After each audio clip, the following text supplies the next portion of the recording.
Fala pessoal, vocês já utilizam o bloco GPT da Layla para automatizar seu atendimento, né? Mas vocês sentem que podem extrair, né, ainda mais a inteligência dele.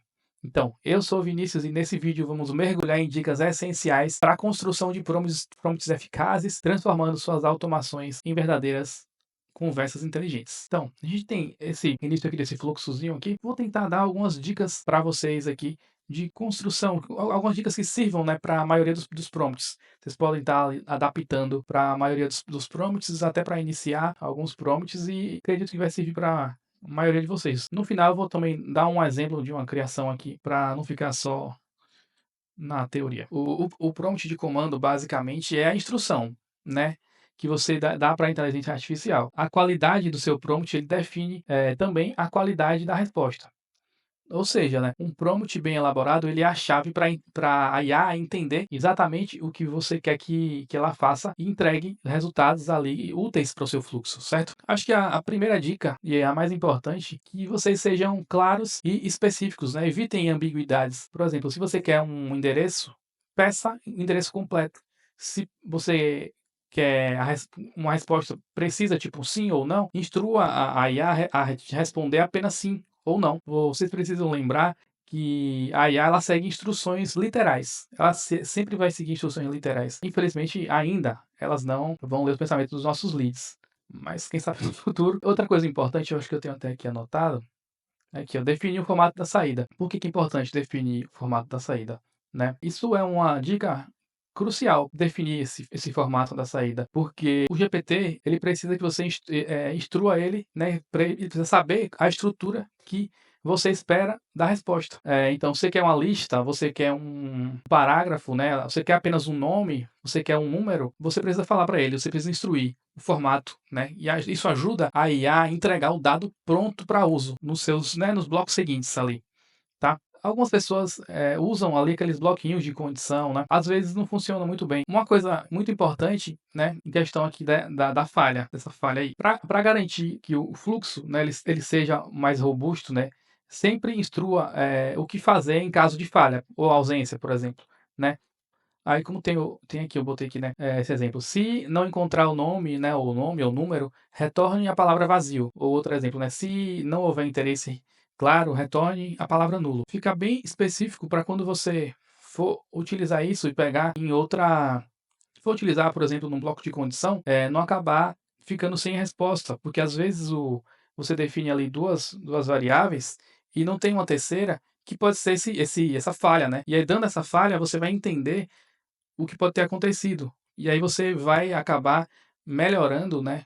Porque vai ter essa saída como vazio, como nulo, como falha, o que for. Você vai acabar entendendo. Provavelmente foi alguma coisa no seu prompt que acabou não prosseguindo no fluxo. Outra coisa importante ser falada sobre isso é que às vezes as restrições que ficam aqui, elas podem, aqui nessa parte das restrições, né, do treinamento, elas podem estar em conflito com o bloco do GPT.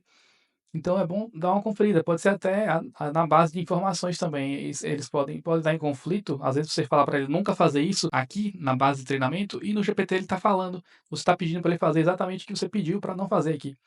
Aí ele pode até dar esse erro, às vezes quando não tem esse tratamento aqui, né, de erro, como nesse caso, que eu dei o exemplo, ele vai dar uma mensagem: desculpe, não pude ajudar com isso. Provavelmente, se ele der essa mensagem, pode ser que seja esse conflito ali entre as restrições e as bases de informações.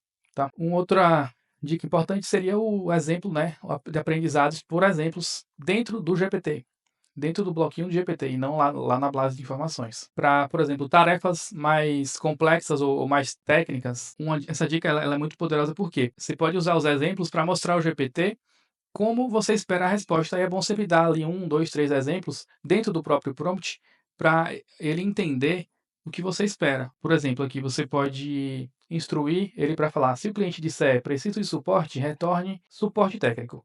Aí ele vai direcionar para uma outra parte do fluxo, né? Se, por exemplo, disser, eu quero comprar, aí ele vai retornar compra e retorna, né? E o fluxo vai ser direcionado dentro do bloco de condição, vai ser direcionado para uma parte específica. Isso ajuda a IA a entender as nuances e o formato aqui não é o formato desejado, né, que você espera. E se o fluxo tiver o manter contexto, vou até botar um prompt aqui. Se o fluxo tiver o manter contexto ativado, por exemplo, isso vai ajudar a IA, né, ele vai pegar o histórico e vai acabar tornando ali a conversa ainda mais natural. E só para lembrar que o Max Tokens e o Temperatura também ajudam nessa questão do aprimoramento do seu prompt, tá? Inclusive também o modelo GPT. Vocês podem dar uma olhada no vídeo sobre o bloco GPT que está explicando exatamente sobre isso, tá? Eu criei uma variável chamada dúvida lead e vai fazer uma pergunta, esse bloco de conteúdo vai fazer, né, uma pergunta nos conte sobre a sua solicitação. O que acontece aqui? Eu pensei no seguinte, a gente vai fazer uma espécie de classificação, né? Classificação de intenção do cliente, né? Em níveis de urgência. E aí, para classificar a intenção aqui, nesse prompt específico, eu usei um prompt para definir com categorias claras. E aí, o prompt é esse aqui, ó. É o seguinte, né? Ele vai classificar o nível de urgência da mensagem do cliente em baixa ou alta. Considere as palavras como urgente, agora, o mais rápido possível, para prioridades altas, né? Para alta. E se for uma mensagem mais genérica, ele vai entender como uma prioridade baixa. Aí eu vou só copiar esse prompt aqui, colar aqui no nosso. Antes de uma coisa. O que ele vai verificar é a variável dúvida lead, que vai vir aqui no bloco de conteúdo, né, na pergunta. Então vamos colocar aqui o dúvida lead e colar aqui. A gente pode até colocar aqui, ó, analise o conteúdo acima e classifique o nível de urgência. Aí aqui onde a gente vai salvar a resposta do GPT, né? Se vai ser alta ou baixa, vai ser numa variável chamada resposta GPT, que eu já tinha criado anteriormente. Eu vou deixar o GPT-4.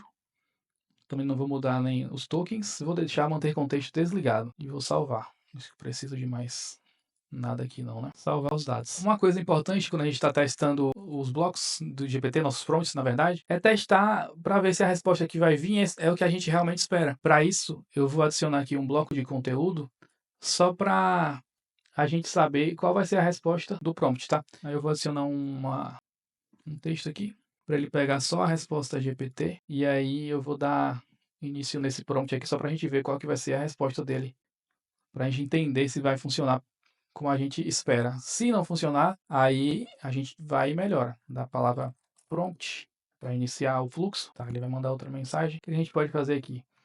Vou botar assim: meu produto parou de funcionar e preciso de uma solução agora. Lendo essa mensagem, a gente já tem a ideia que é uma coisa urgente, né? Então é o que a gente espera, do que o prompt, nosso prompt faça é mandar aqui a mensagem alta, né? Se ele mandar a mensagem com a palavra baixa, porque deu alguma coisa errada lá na nossa configuração, né? Nossa construção do prompt, tá? Vamos ver se vai retornar a palavra alta. Mandou a palavra alta. Beleza. Era a resposta que a gente esperava. Eu vou iniciar novamente. Agora vamos tentar uma outra coisa mais genérica, tipo, onde está meu pedido? Esperar ela perguntar, ver se ela vai entender como alta ou como baixa. Essa aí foi como baixa. Tá funcionando como eu esperava. Beleza. Eu vou pausar. Já fizemos o teste, né? A gente já pode tirar esse bloco de conteúdo que não vai ser mais útil. Só era para fazer esse teste mesmo, para a gente ver qual era a saída do GPT. Eu já tinha criado aqui, eu vou criar do zero, melhor, para vocês entenderem. Vamos pegar aqui um bloco de condição. E nesse bloco de condição aqui a gente vai receber a variável resposta GPT, né? Vai usar aqui o validar campo do fluxo, recebendo o resposta GPT. E vamos deixar aqui como igual mesmo. Corresponde todas as condições e deixar como igual. A gente precisa, nesse caso aqui, recebendo alta, ele vai para a próxima parte do fluxo. Quer dizer, aqui mesmo a gente já vai conseguir direcionar para qual parte do fluxo a gente quer. O que acontece aqui? Se essa condição aqui for verdadeira, eu quero que, porque se for alta, né, eu quero que ele vá para um atendente. Se não, ele vai para outra parte do fluxo. Aqui também eu só botei conteúdo como texto, só para ficar como exemplo, mas vocês podem fazer qualquer coisa, pode atribuir o responsável, pode fazer outra coisa dentro do seu fluxo para responder. Como aqui é só um exemplo para você entender, acho que é o suficiente só o texto. Aí beleza, se o GPT responder aqui alta, vamos receber aqui alto nesse bloquinho de condição. Ele vai transferir para um atendente, né? Nesse caso aqui, a gente vai receber só a mensagem e transferir. Caso seja qualquer outra coisa, ele vai responder só continua com outra parte do fluxo. Vamos ativar aqui. Vou mandar de novo o prompt. Pronto, respondeu, transferir para atendente, né? Que foi para onde eu defini para onde que ele deveria ir caso fosse uma prioridade alta, tá? Então é isso, deu para entender. Mas a gente tem até uma última dica, né? Acho que talvez seja a mais importante. A primeira e a última talvez sejam as mais importantes, porque a construção dos prompts é um processo de aprendizado, né? É um aprendizado contínuo. Por isso é importante, né, que você teste na construção do prompt. Então, não espere a perfeição no primeiro prompt. Teste diferentes abordagens, ajuste suas instruções e observe como que a IA ela responde. Pequenas melhorias, né, pequenas mudanças podem gerar grandes melhorias aí dentro do seu atendimento. Você pode usar até o próprio chat GPT para pedir para melhorar o seu prompt. Você digita lá e pede, olha, melhora esse prompt aqui. Ou até para me ajuda aqui, como é que eu faço um prompt para tal coisa. Aí você bota lá no chat GPT, ele vai te auxiliar. Depois você só coloca aqui no bloco de GPT da Laila e vai testando, tá? Acho que com essas dicas de prompts aqui, de prompts aqui, vocês têm em mãos a capacidade de transformar a maneira como o seu bloco GPT interage e extrai as informações do seu lead. Experimentem aí, como eu sempre falo, experimentem e elevem o nível dos seus fluxos na Laila. Até a próxima, pessoal.